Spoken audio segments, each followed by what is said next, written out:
High above the coast of Maine, a single-prop Cessna is headed 23 miles out to sea.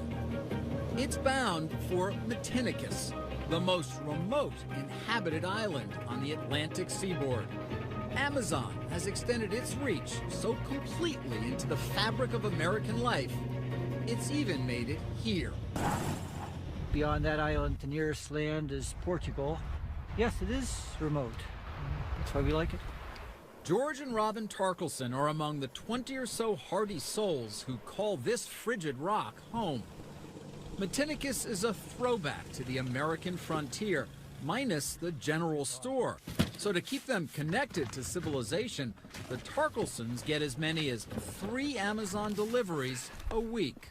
The printer came from Amazon, computer speakers here and here, yoga mat, this Kindle, the radio, a lot of the CDs, TV came from Amazon, the backrest came from Amazon. Amazon is everywhere, even in the middle of nowhere. Well, we're completely off the grid. We don't have any lines coming down to our house. We generate all our own power. It's roughing it, except for this cable snaking into the woods, their lifeline to Amazon. There's almost nothing the Tarkelsons need that Amazon can't send them. You know, there's got to be a catch. There's no way that a washing machine is going to make it out here. And he ordered it, and he said, no, it's going to be coming. It came 2 days later. They may be off the grid, but the Tarkelsons are right in step with the rest of us. Amazon has more than 240 million customers. Here in the U.S., that's 6 of every 10 adults who use the internet. Today, the Amazon empire is at the very heart of the economy. A retail megastore, bookseller, entertainment studio, music service, and grocery store on track to bring in $90 billion a year in revenue. And it's all the creation of this man, Jeff Bezos, a driven, hyper-rational entrepreneur who has staked a claim on almost everything we buy. His most recent venture? I can't wait for you to get your own hands on it and look at it. An Amazon smartphone. Just the latest gambit from someone who has defied expectations from the very beginning. It was 1994. No broadband. No Wi-Fi, just a new thing called the internet. I found this fact on a website that the web was growing at 2,300% a year. At 30, Bezos was working for a New York hedge fund that was looking for commercial opportunities. The idea that sort of entranced me was this idea of building a bookstore online. Americans were spending $19 billion a year on books. His store would not be limited by shelf space. It was very clear to me when I thought about it that way, that starting this company to sell books on the web, if I didn't try it, I knew I would always regret that. He was very explicit from the beginning that he thought there was an e-commerce gold rush going on. Bezos hired James Marcus to write book reviews in 1996. He constantly would say that brands are like quick-drying cement and that Amazon could not be permanently identified as a bookstore only. So that just led to this kind of frantic rush into every conceivable area of e-commerce.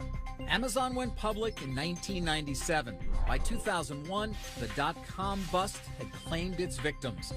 Bezos emerged a survivor thanks to layoffs, cost-cutting, and a single mantra he's repeated for years. I believe that if you can focus obsessively enough on customer experience, focused on the customer experience, making sure we do a great job for customers. We try to make the best service we can, something that we hope customers will love, and then customers choose. Today, Amazon sales are well below Walmart's, but it sells more stuff online than its 12 closest competitors combined, including some items brick-and-mortar stores would never sell. From sex toys to swastikas, all found in those miles of shelves alongside TVs and tires.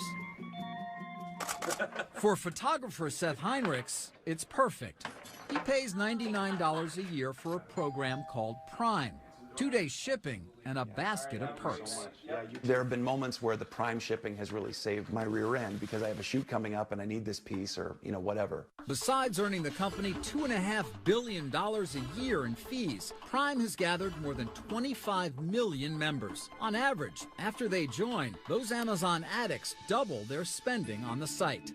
It almost is a stream of consciousness. As I'm thinking about something that I know I need or that I know I want, it's something that I'll either quick do a price check on my phone or make sure that it's available through Amazon. That convenience is not just by design, but a cunning strategy. What's your sense of Prime as a tool and what it's meant to Amazon? You're charging consumers to participate in your loyalty program so you can sell more to them? That is amazing. David Selinger is a former Amazon manager who was hired to maximize profits by dissecting customer behavior. He explained to us that nothing on the Amazon website is left to chance. And every single thing that happens here is a result of data. Absolutely. Maximizing the profit for every single pixel on the Amazon website. Does Amazon measure how long I'm on a site, whether I click off, and whether it matters in terms of how quickly a page comes up? Absolutely. So when I was at Amazon, we looked at millions of different sessions, millions and millions of different consumers. And when they were shopping, if the website was 1/10 of a second slower, we lost 1% of the revenue. 1% of the revenue. Even taking 1/10 of a second longer to render the page could cost Amazon as much as 1% of their total sales. And so we analyzed that very, very deeply. If you have to click multiple buttons, if you have to wait for too long, if you have to enter a lot of information, all of those things create friction. And friction exponentially kills the joy of shopping. Nadia Shorobora was a member of Jeff Bezos' S-Team, the inner circle of executives who run the company. A Russian-born mathematician, Shorobora is the mastermind behind Amazon's computer brain. It's about customer convenience, and convenience comes from selection. And if we guarantee a selection, we simply guarantee that customers will not search for items anywhere else. Trigger fingers like Heinrich's now shop at the speed of thought. He uses one click, the ability to bypass the shopping cart and buy in an instant. Another Bezos masterstroke. You gotta be careful with one click. One click can get you into a lot of trouble. If you're not doing the math in your head, it's just too easy to be impulsive with my purchases. It's instant gratification, even miles from anywhere. The one-click shopping, that's dangerous. I have to always take my hands away and say, okay, think about it for 10 seconds. Don't hit the button, just think about it. Is it a want or a need? Pasta, comfort food, and Cheerios. Coming up, face-to-face with the smartest guy in the room. So Jeff's initial wording, I believe if I remember correctly, was that it was one of the stupidest ideas he'd ever heard. Leading by confrontation when we return.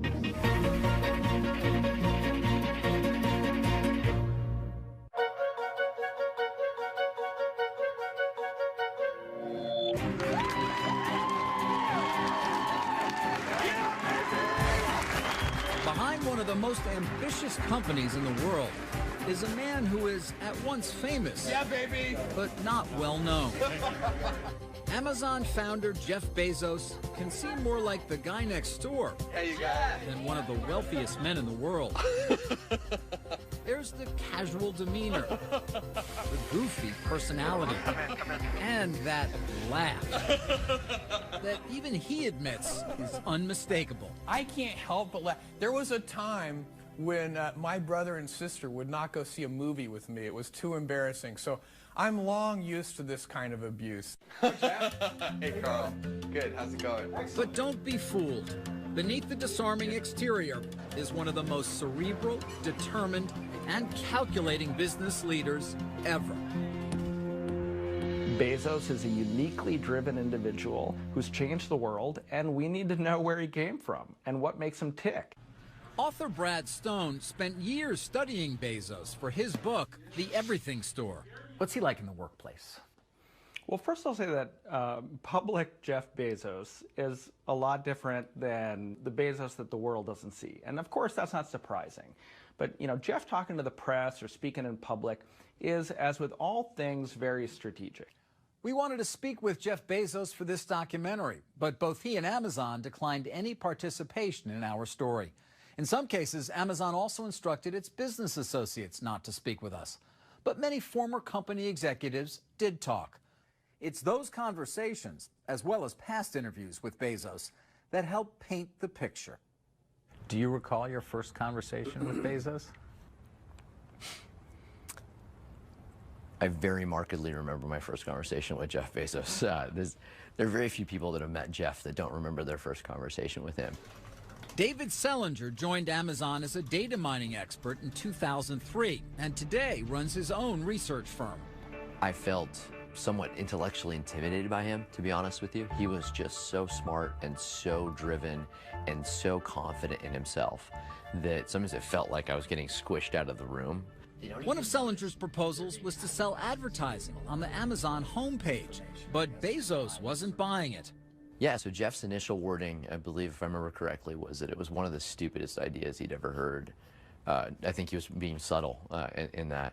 And so my team actually built a model that was able to predict how much profit we would generate from it and whether it would affect consumers negatively. So he takes a look at it, and then he's perhaps more of a believer, or at least willing to take a shot. What I really respect about Jeff in that moment, this is probably the seminal moment in my career, to be totally frank with you. The seminal moment in your career? Absolutely. Why? Because you're sitting across from a billionaire, and the billionaire tells you that he thinks your idea is stupid, but he's still willing to do it. How often have we had a chance to do that any time in our lives? To turn and sway the tide of somebody smarter, more experienced, and certainly more powerful than we are. On an overcast Seattle afternoon, we spoke with two former Amazon executives. So this was about 2000 is when we actually moved into this building. Okay. John Rossman and Randy Miller. Jeff Bezos a tough guy to work for? He has a low tolerance for thinking small, acting small, or not being extremely sharp. Or rationalizing. If you start giving rationalizations and excuses, or pointing the other direction, he'll slice you to shreds. He's got a very effective, sarcastic bent to him. Both Rossman and Miller say Bezos not only invited confrontation, he demanded it. And woe to anyone who didn't measure up. Yeah, I've seen people sitting there. I remember one person said to me, "Oh my God, I was just praying that I was going to have a heart attack, so this would stop." It's that bad. That bad. I mean, it was just one of those meetings where they had not been prepared. And I can remember at one point he said, "I don't know if this is sheer stupidity or gross incompetence," and you know, kind of one of those. Or both, right? Or both, right. Yeah. If your math doesn't add up, if your logic isn't right, if you haven't thought it quite through, if he thinks of questions that you haven't considered, then he could be tough. In his book, Brad Stone describes a gifted student who grew up in Texas and Florida, raised by his mother and adoptive father. Stone also made an extraordinary discovery, locating someone Bezos hadn't seen in 45 years. His biological father, a man named Ted Jorgensen. I tracked him down to a bike shop outside of Phoenix, and I went and paid him a visit. To my surprise, he did not know what had happened to his son. And so it was pretty surreal having to explain to this very nice, sweet gentleman that his son, that he hadn't seen in 45 years, was one of the wealthiest men in the world. Yes, Jeff Bezos turned out all right. I liked him personally. He seemed like a guy with a cheerful demeanor and a good sense of humor. In 1994, Shel Kappan was the very first person Jeff Bezos hired. Kappan wrote much of Amazon's early software. He left the company, a wealthy man, in 1999. He believes his former boss will only increase his footprint. He's very persistent. He's very stubborn. He likes to think big. He likes to think long term and is willing to bet everything on that. We decided to go big. Today, Jeff Bezos has gone very big. He's worth some $30 billion, money he's used to fund a broad, even eccentric array of interests, from his own space exploration company to buying the Washington Post. And at age 50, the married father of 4 shows no signs of slowing down. You started this company with Jeff Bezos almost 20 years ago. Mm-hmm. When you think about its future, what do you think Amazon does from here? They're not going to stop until and unless some other force in the universe stops them. Global domination? Pretty much. Coming up, millions of packages, thousands of workers. Would you walk 15 miles a day in their shoes? It's really hard work, and people don't really understand how hard it is on you. The pickers, the packers, and the protests.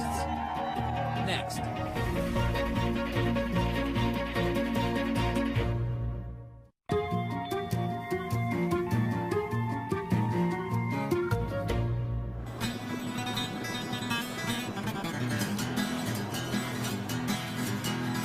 If you're wondering how those Amazon packages get to you so quickly and who's behind it, you can start with a visit to a town like Campbellsville, Kentucky. Population 11,000. It's a place where you can find Amazon workers in the pews and at the pulpit. Amazon is a great force here in the community.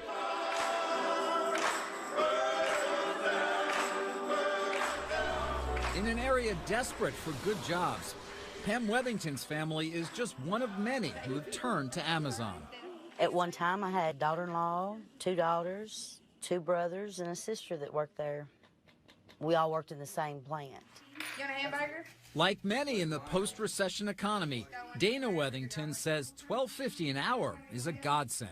When I first started working at Amazon, I had a 6-month-old, I guess. It gave me insurance for him, put food on the table for him.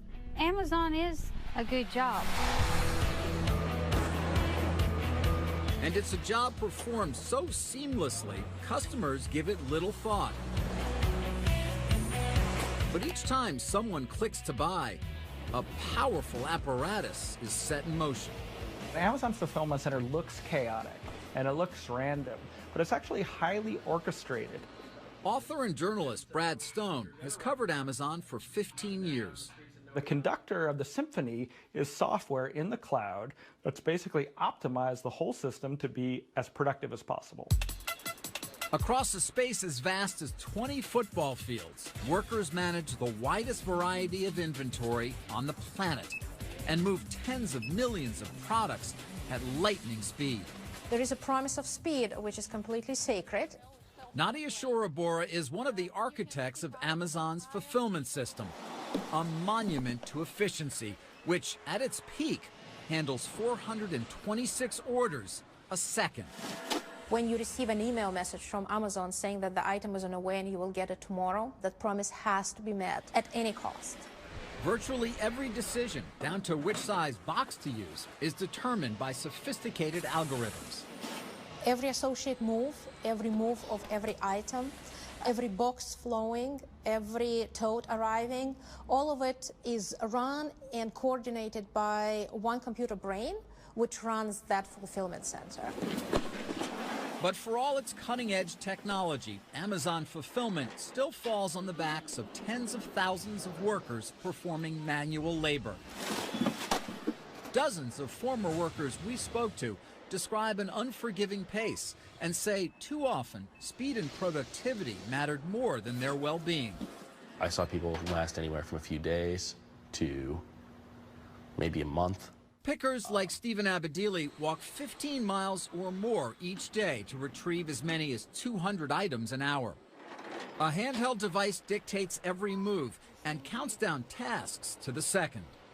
It would say I need to be in aisle 54, get this item, and then suddenly you're going to aisle 72 and you have 10 seconds. Abedili struggled to keep up and, like many, was eventually let go. I would get out of work, get home, and sit on the couch, and my body would just quit on me right then. You're a guy in your early 20s. Yeah. And you're still wiped out. I was dead at the end of the day. The job also took its toll on Kay Johnson, a top performer who often packed more than 1,800 items a day. She left the company after 7 years and won a workers' compensation claim against it. My knees, my back, my hands, they're never going to be the same anymore. All because of Amazon, you know. But others had a good experience. I love the job. Loved the job. I loved being with the people. I mean, Doc Kane was a manager in Pennsylvania. He says the demands on workers are all in service to the customer. If things are slow in pick, it slows down pack, which slows down everything going out the door, which means you don't get your prime order on time. Warehouse work anywhere can be grueling. But a drumbeat of protests, lawsuits, and investigative reports in the U.S. and abroad have brought attention to labor issues here and raised questions about how hard Amazon pushes its employees. You heard the ambulance called all the time. People were passing out from the heat and, having trouble breathing. Dana Wethington and other former employees describe a corporate taskmaster that demanded workers meet strict productivity goals no matter what. They want you to make 100% regardless. And with the heat, it's so much harder to make it. It's excruciating at times. In Kentucky and Pennsylvania, workers collapsed from heat exhaustion. After those incidents came to light, Amazon took steps to assure its fulfillment centers have air conditioning. But we also heard claims from workers of mandatory overtime, breaks that were hardly breaks, and an obsessive scrutiny of every move. I feel like Amazon was a prison. Andrea Burris has worked other factory jobs. She says Amazon was different. You had a set time you could go to the bathroom. If you wasn't out of the bathroom within that time period, then they were looking for you. You could not stop if you were getting sick. You could not stop to get a drink of water without them questioning where you're at. We asked Amazon about conditions in its fulfillment centers. Company officials wouldn't speak to us on camera, but in a statement pointed to Amazon's strong safety record compared to others in its industry. They did not address claims of unrealistic performance demands. The number of items they pick per hour, the number of steps they take, it's measured. And when they're not as productive as their colleagues, they're put on alert. There's a line of other people in a lot of these communities waiting to take jobs. They're almost like robots, except they're obviously human beings. They're doing work that robots can't do. If they could, Amazon would probably eagerly replace their physical labor in their fulfillment centers with robots. The machine that Bezos has built is astonishing, delivering goods at a scale and speed never before seen in online commerce. Amazon has completely redefined convenience. But at what price? I used to buy items from Amazon before I worked there. I quit buying items from Amazon, and to this day I have yet to buy anything because I know how hard and strenuous it is on your body to actually be able to get a package to you. Coming up, this paintball business partnered with Amazon. Amazon has a huge amount of traffic. That's very valuable. They have a huge brand. But then their partner became their rival. I wish they didn't compete with me. Friendly fire when we return.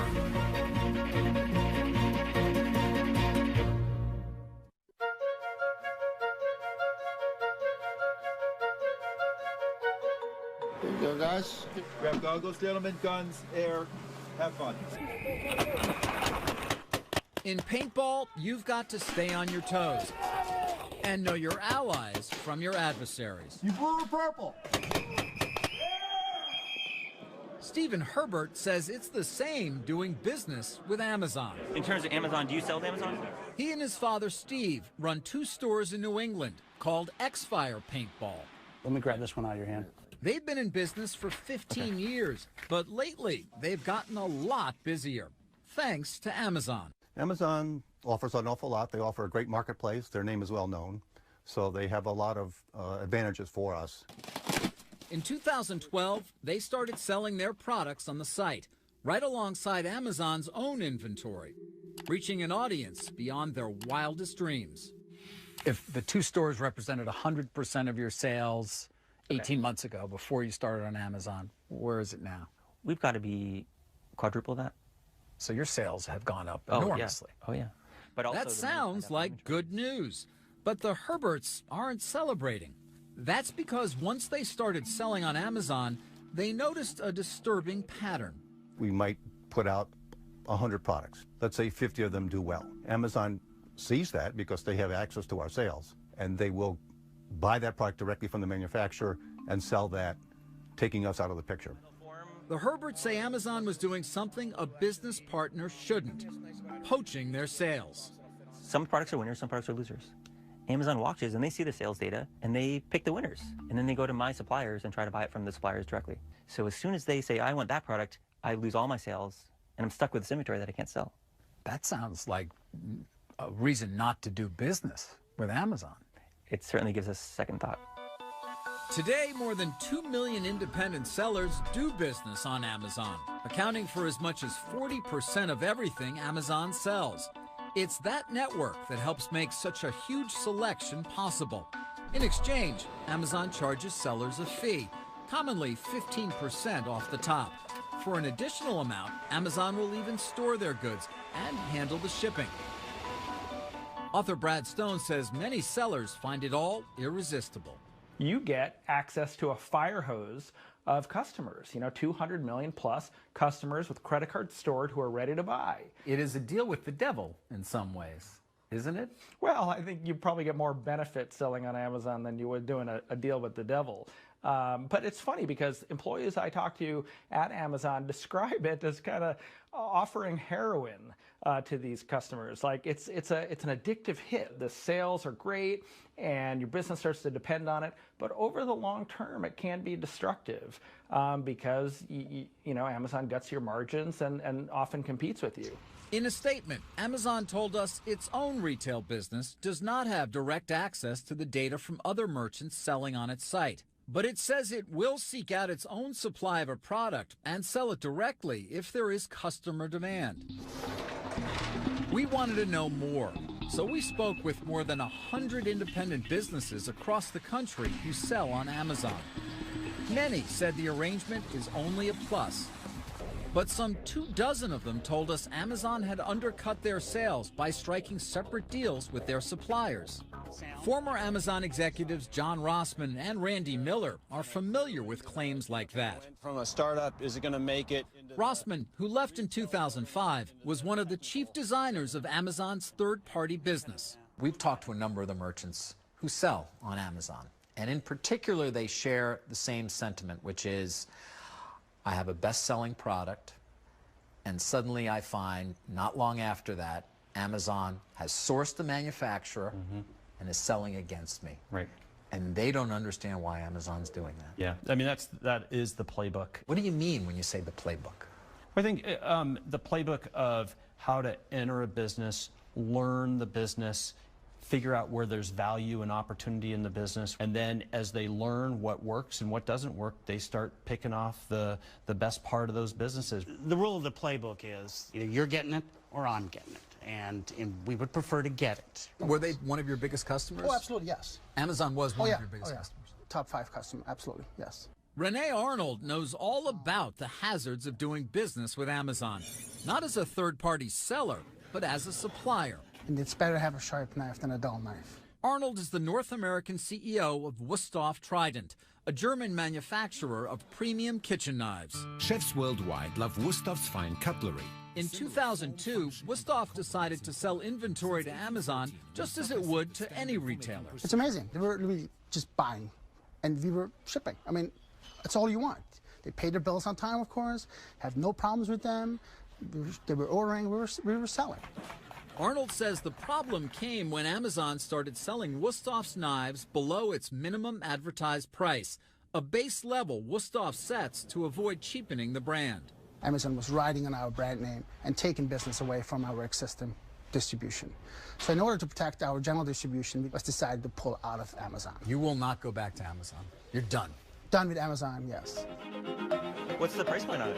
Wusthof may be done, but scores of other suppliers and more than 2 million merchants swear by Amazon when they're not swearing at it.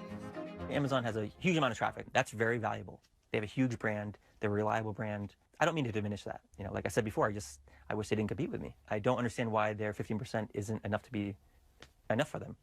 Some of those third-party merchants say, they're taking 15%. It's a great business for them. Why are they competing with me when they could just be doing that at no cost? I mean, because they can. Because that's their nature. That's their nature, right. Coming up, this battle is one for the books. Do you worry at all about retribution from Amazon for speaking out against them? Sure. Yeah, I do. The plot thickens when we return.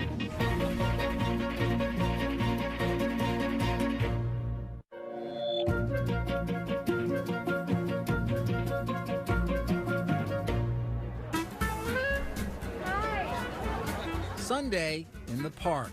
Time for a stroll and a good book. We paint mother to daughter. It's a maternal tradition.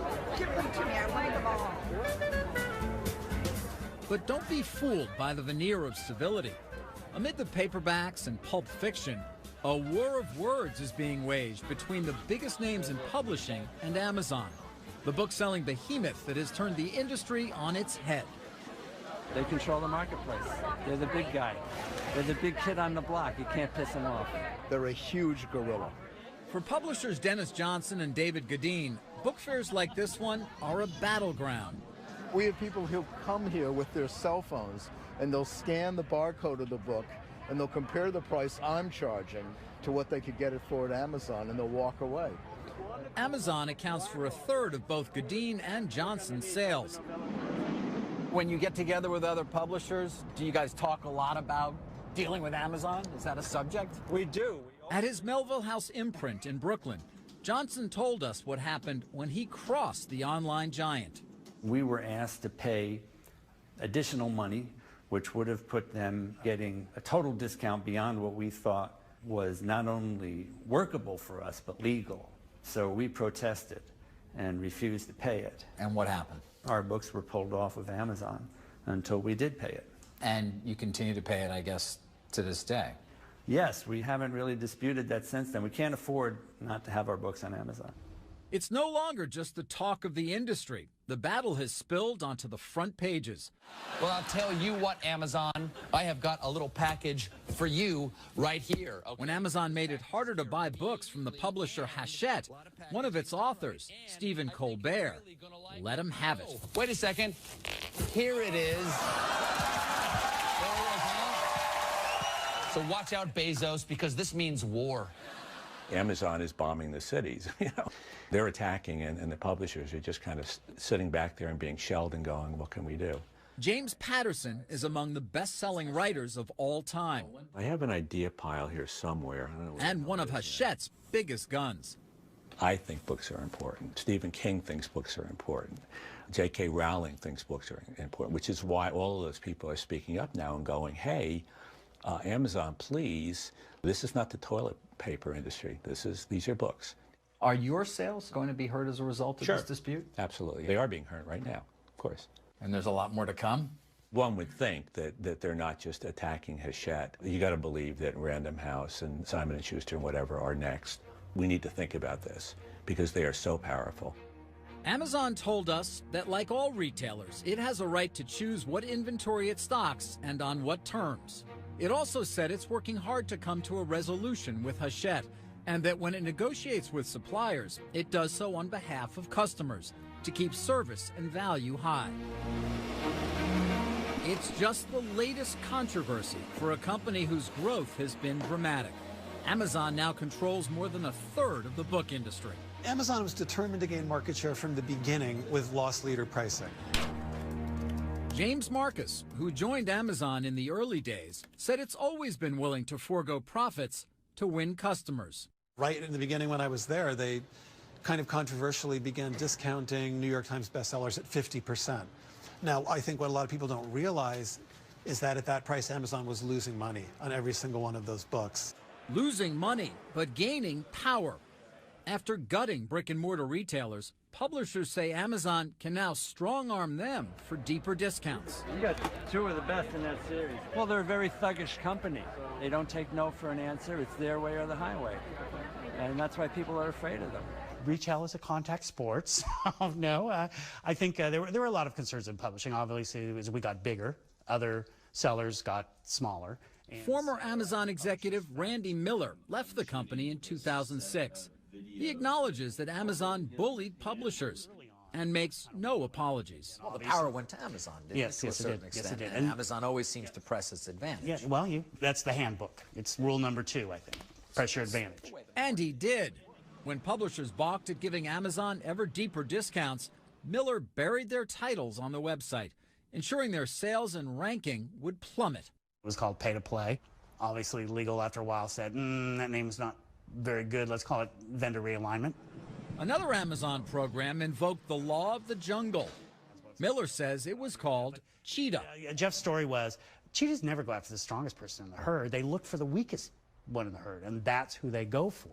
So if you're really going to take vendor realignment to its next level, target the weakest first, because they're going to probably fold more quickly. Although it doesn't seem a particularly great way to term things. No, but honest. You can visualize it. You can visualize it, right? You can see it, without a doubt. I know it's Wild Kingdom in your head, right? You can see the cheetah running right after the poor publisher. But what's bad for publishers can be good for readers. A huge assortment at your fingertips. Got the Kindle store, millions of books to choose from, by far the largest ebook store in the world. As the book wars rage on, Amazon's supremacy has propelled the company into the business of devices. First, the Kindle e-reader, then the Kindle Fire tablet, and now the Amazon phone. I think you'll be unsurprised to learn that we lavished attention on this phone for reading. Today, Amazon customers feast on not just ebooks, but movies, music, and games. Born a bookseller, Amazon is now competing with tech giants like Apple and Google to create and distribute a world of content. All part of the infinite marketplace Bezos imagined years ago. He never thought, I'm going to just have the greatest bookstore on earth. It was cunningly chosen as a point of entry. He always envisioned this sort of planetary commercial empire, and that is what he has. Coming up, sales growing by the billions. So where are the profits? In fact, it is probably one of the least profitable retailers in the world. Waiting for Amazon's payoff when we return.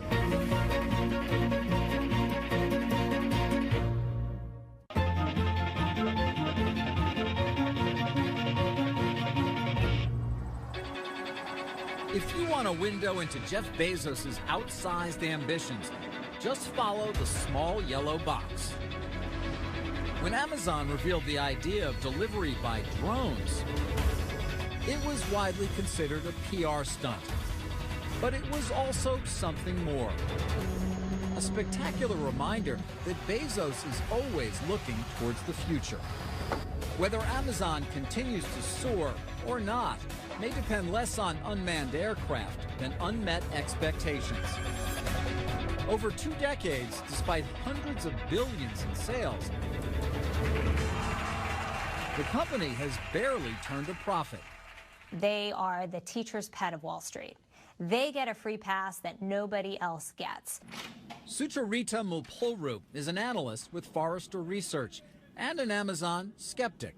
How much money are they really losing to win and to beat retail competitors like Walmart and Target? So how much money are they losing to win? It is my estimate that for all of the retail products that they ship from their distribution centers, it probably costs them $5 or $6 billion more to deliver that product to shoppers than what they bring in revenue.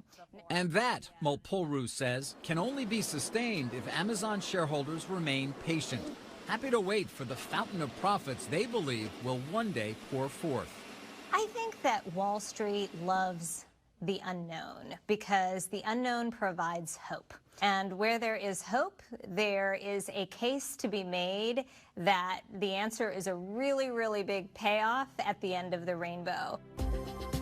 Many founders ask for that kind of faith from investors, but few actually get it. Jeff Bezos, once again, has proved to be different. You have to have a long-term orientation. You have to be willing to think long-term. The stakes are enormous, both for Amazon and its customers. The stock is up 15,000% since the company went public, but its profits are not. If that starts to worry investors, Bezos may feel pressure to boost the bottom line by raising prices.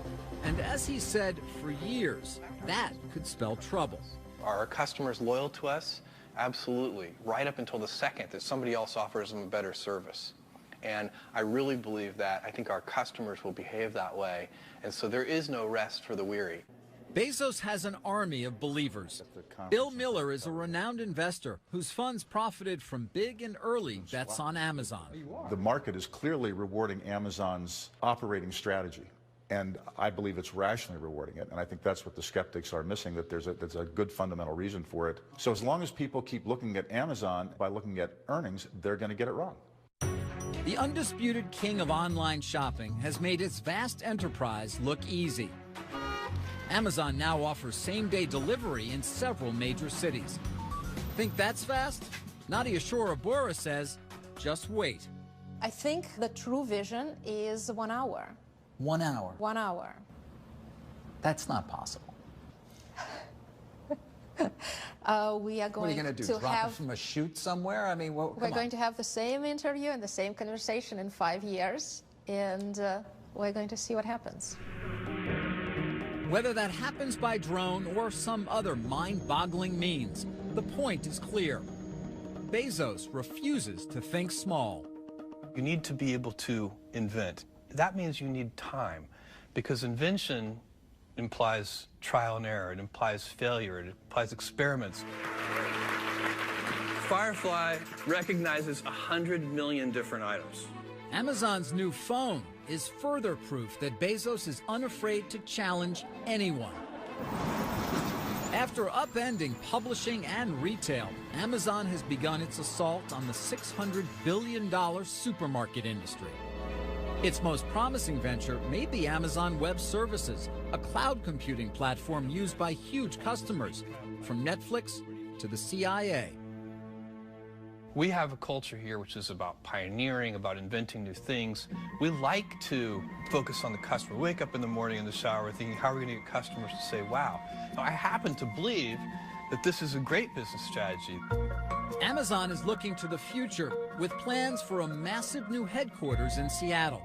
Its billionaire founder seems as voracious as ever, disrupting industries, antagonizing the status quo, selling everything to everyone, while his company, admired and feared, extends its reach by the day. I'm David Faber.